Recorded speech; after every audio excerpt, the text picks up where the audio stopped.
प्रणाम सभी को। बहुत सारे साधकों का ये प्रश्न आया हुआ था कि क्योंकि विश्व के परिदृश्य में जहाँ जहाँ तहाँ युद्ध युद्ध ही विनाश की लीला चल रही है। कई देशों में ऐसा हो रहा है। बहुत सारा उत्पात मचा हुआ है और ऐसे उत्पात के दौरान ये प्रश्न स्वाभाविक सा है कि क्या कोई अवतार आने वाले हैं और हमें इस समस्त जो उत्पात है इनसे हमारी रक्षा करने वाले हैं क्या। ये भाव बड़े सारे साधकों का था, तो मुझे लगा कि इस पे एक चर्चा होनी चाहिए। जैसा कि ये जो भाव है ये कहाँ से आया, ये एक बड़ा ही प्रसिद्ध सा श्लोक है। यदा यदा हि धर्मस्य ग्लानिर्भवति भारत अभ्युत्थानं धर्मस्य तदात्मनं सृजाम्यहम् परित्राणाय साधूनां विनाशाय च तद्दुष्कृताम् धर्म संस्थापनार्थाय संभवामि युगे युगे।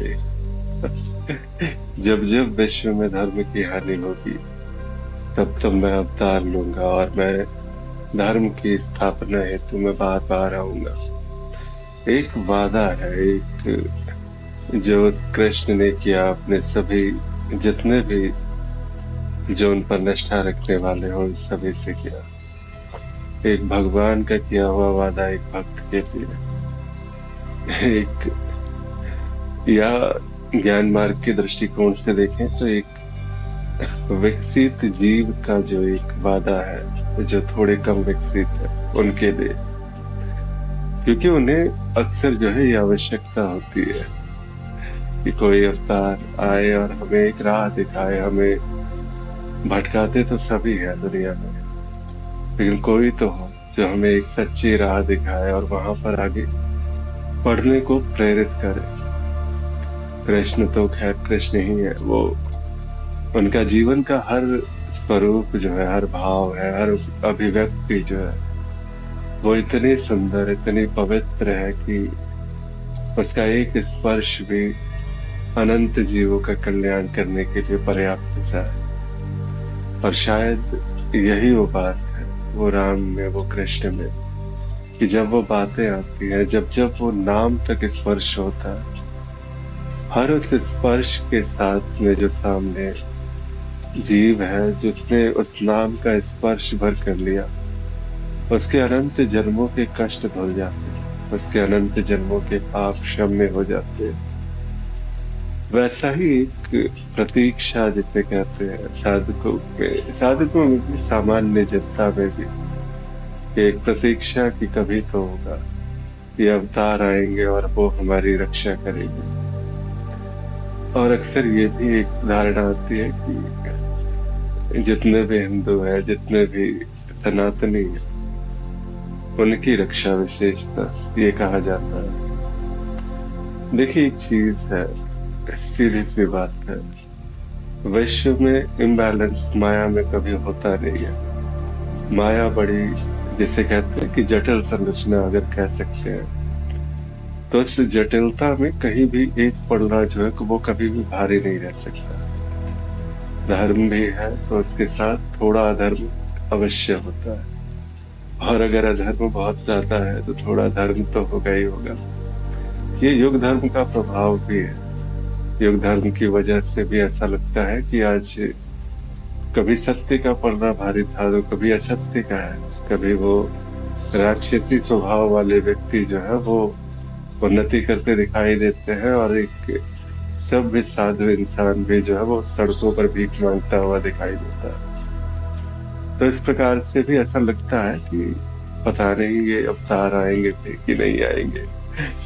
ये एक सामान्य सी बात है और बहुत ही सामान्य सा प्रश्न है, सभी जितने भी हैं यहाँ पे उन सभी के लिए। पता नहीं क्यों, पर अभी जैसे ये चर्चा हो रही तो एक फिल्म का एक डायलॉग याद आ रहा है। तो वो कहते हैं ना वहां पे कि तुम भगवान के भरोसे बैठे हो, क्या पता भगवान तुम्हारे भरोसे बैठा हो। तो ऐसा नहीं है कि स्वयं को ही वो अवतार मानने लग जाओ। ये तो बहुत बड़ी विपदा की स्थिति आ जाएगी तुम्हारे लिए। ऐसा नहीं कि तुम उस अवतार का स्वरूप धारण नहीं कर सकते। तुम वो जो है वो संभावना, अस्तित्व की अनंत संभावनाओं में एक संभावना जो एक कल्कि के रूप में आ सकती है, वो तुम नहीं हो सकते। लेकिन वहां तुम वास्तव में तुम रहोगे नहीं। ये जो तुम्हारा अहंकार है, जो स्वयं को भगवान मानने के लिए आतुर है, वो बचोगे नहीं तुम, अगर तुम इस मार्ग पे चल पड़े तो। अंततः तुम जो है वही तत्व, वही विलीनता जिसे कहते हैं, उस स्थिति को प्राप्त होगे। और वहां पर जो भाव आएंगे, जो शब्द आएंगे, वो तुम कभी रहोगे ही नहीं वहां पे।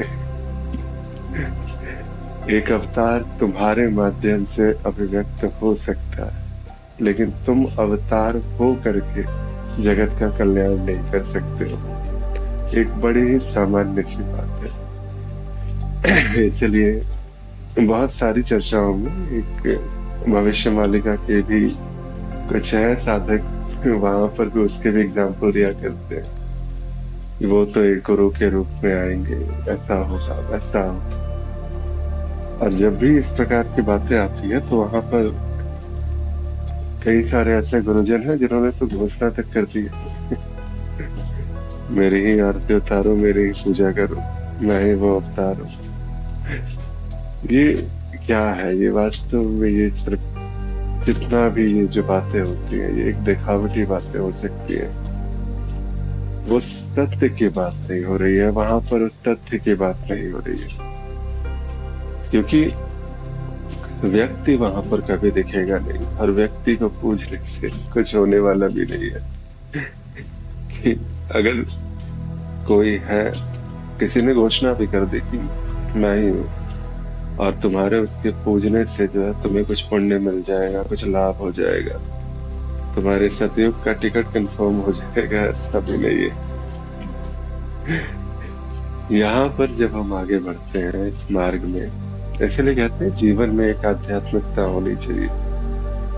जिस क्षण आप जीवन में आध्यात्मिक एक जो एक समर्थ गुरु है उनके साथ में, उनके सानिध्य में, आध्यात्म के पथ पर जब आप आगे बढ़ते हैं और उस आध्यात्म को समझने का प्रयास करते हैं, तो जिस क्षण वो प्रयास हो रहा होता है, उस क्षण जो एक स्वाभाविक गति है जो संसार की ओर आपकी हो रही थी, उस माया में, भोगों में, आसक्ति में, यहाँ जो आपकी गति हो रही थी, वो स्वतः ये गति जो है वो पलट गई।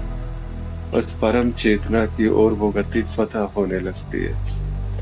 और जब आप इस गति में जब आप बह रहे होते हो, तो यहाँ सुधार की गुंजाइश होती है। क्या मैं त्रिकाल संध्या करता हूँ, मैं ये करता हूँ, मेरे करने से ये जो सतयुग का टिकट है मेरा कंफर्म हो सकता है क्या? ये भी भाव था बहुत सारे लोगों का। देखिए, ये सारा का सारा है, कुछ भी आप एक नाम भी अगर भाव से जपते हैं, वास्तविक अपने हृदय से आपने उस कृष्ण को पुकारा है, राम को पुकारा है, या कल्कि को पुकारा है, तो वो स्वरूप में आकर के तुम्हारी रक्षा अवश्य करेंगे। तो फिर मेरी मृत्यु कैसे हो जाती है? इतने भक्त जो है दिखाई देते हैं, वो ट्रेनों में भस्म क्यों हो जाते हैं? इतने सारे भक्त जो यात्राओं पर जाते हैं, देवी की पहाड़ों पर जाने का प्रयास करते हैं, पता चलता है वो बस खाई में गिर गई। वही उनका राम नाम सत्य हो गया। तो आखिर ये कैसे हुआ? ये सारी की सारी बातें, देखिए एक चीज है, प्रश्न अगर आपको उठाने हैं तो वाजिब सा प्रश्न उठाइए। जब भी अगर जिस जीव की जैसे गति होनी है, जिस प्रकार से उसका एक अंतिम क्षण वो एक निर्धारित सा है, वो तो होगा ही होगा।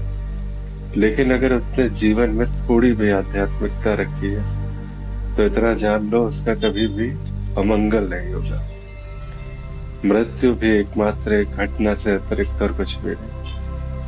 एक घटना जो स्वाभाविक रूप से सबकी घटती है। बड़े बड़े सिद्धों को भी मृत्यु आएगी, बड़े बड़े योगियों को आएगी, गुरुओं को आएगी। लेकिन वास्तविकता ये नहीं है कि आपकी मृत्यु के बाद जो है वो क्या होगा। आपने जीवन में क्या किया है ये निर्भर करता है कि आपकी मृत्यु के बाद की स्थिति वो क्या होने वाली है। अगर आपको वास्तविकता ऐसा लगता है कि अवतार की आवश्यकता है तो ये है। और ये अगर सभी को लगता है, अगर कहते हैं ना कि चार गुरु अगर मिल करके एक संकल्प स्थापित कर दे और सिर्फ इतना भर कह दे कि अब अवतार को आना चाहिए, तो वो अवतार अवश्य आएगी, चाहे वो कहीं भी हो किसी भी धरा पर हो। वो जन्म ले चुके हैं, वो ये हो चुका है, ये क्या फर्क पड़ता है अगर कोई है भी। जिस क्षण वो सामने आएंगे, जिस क्षण वो दर्शन लीला होगी, देख लेना ना वो क्या होगा नहीं होगा। वो घर बैठने के लिए तो आए नहीं होंगे। अगर उनके लिए जो पूर्व निर्धारित सा विषय है वो विश्व का कल्याण करना, तो विश्व का कल्याण करने के लिए वो तो आएंगे ही, आप सभी के समक्ष आएंगे, सामने आएंगे। और अगर उनका जो एक जन्म का उद्देश्य है आप सभी का कल्याण करके कलयुग से सतयुग की ओर लेकर के जाना, तो वो भी होगा, वो लेकर के जाएंगे। इतनी चिंता में क्यों बैठे हो कि मैं जाऊंगा नहीं जाऊंगा, मेरा टिकट कटेगा नहीं कटेगा। निष्ठा रखो अपने आध्यात्मिक यात्रा पर। एक आध्यात्मिक मार्ग चुनो, गुरु का चुनाव करो, संप्रदाय चुनो, चाहे जैसे करना है वैसे करो।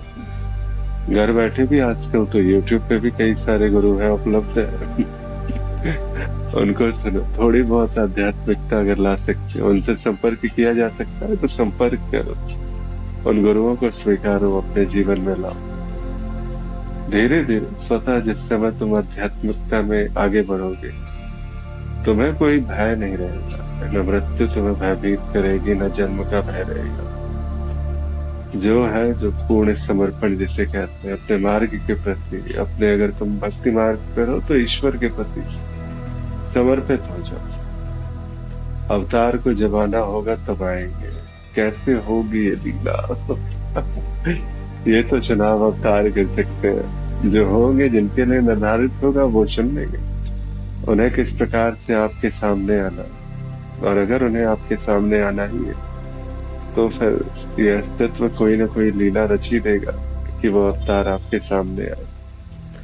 अब आप पहचान पाओगे नहीं पहचान पाओगे ये आप पे निर्भर करता है, लेकिन ये होना ही है, ये आज न कल जब भी है। क्योंकि अगर एक वादा किया गया है तो वो वादा निभाया जाएगा। और जब बहुत आवश्यकता होगी, जब सारे जो भी कहते हैं ना कि एक सूची बनाई जाती है कि हाँ धर्म की हानि हुई है तो किस हद तक हुई है और कहाँ तक अब आवश्यकता है,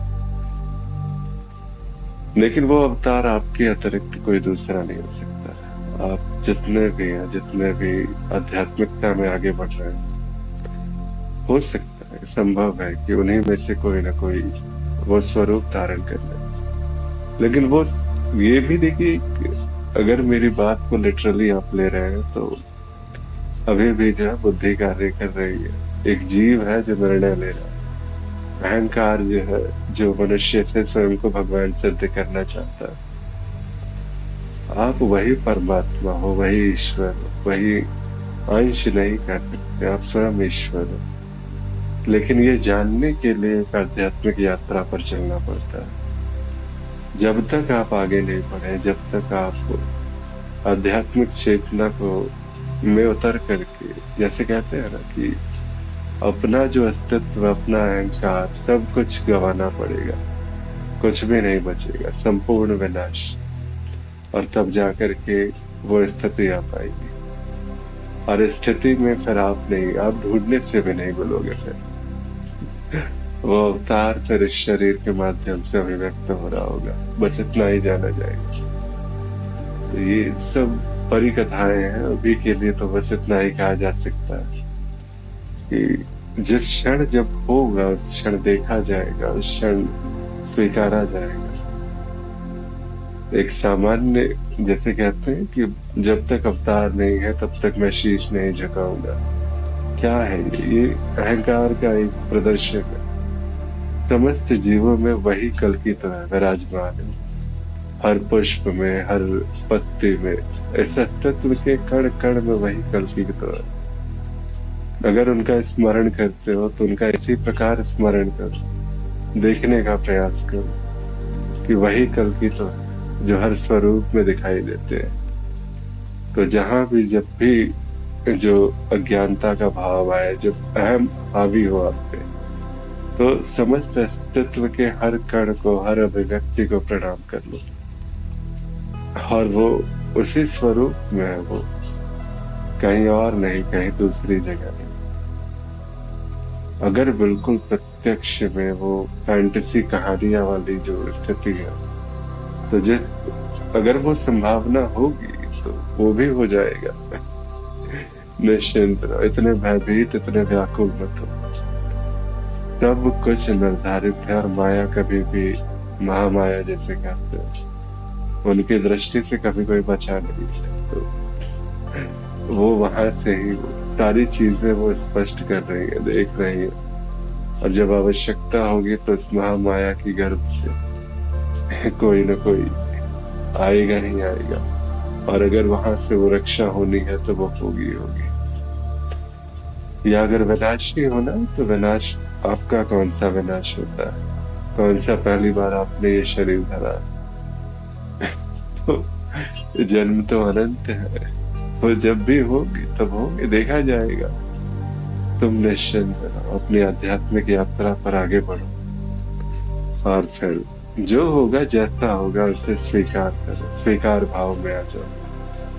बहुत सहज हो जाएगा फिर तुम्हारे लिए सब कुछ। करना क्या चाहिए? बस एक अध्यात्म का एक मार्ग चुनिए, गुरु का चुनाव कीजिए, और उस गुरु के बताए शब्दों पर, व्यक्ति गुरु नहीं होता, उसके शब्द जो आते हैं वो गुरु तत्व का ही प्रसार होता है। और शब्दों पर गौर कीजिए और आगे बढ़िए, उसको मानिए, निष्ठा जगाइए और मार्ग में आगे बढ़िए। आगे जो होगा, जैसा होगा, देखा जाएगा। जी, प्रणाम सभी को। और अगर मुझसे संपर्क करना हो तो nirvanadham.in में उपलब्ध हुआ, यहाँ भी डिस्क्रिप्शन में दिया हुआ होगा। मुझे संदेश भेज सकते हैं। बाकी प्रणाम सभी को, नमस्कार।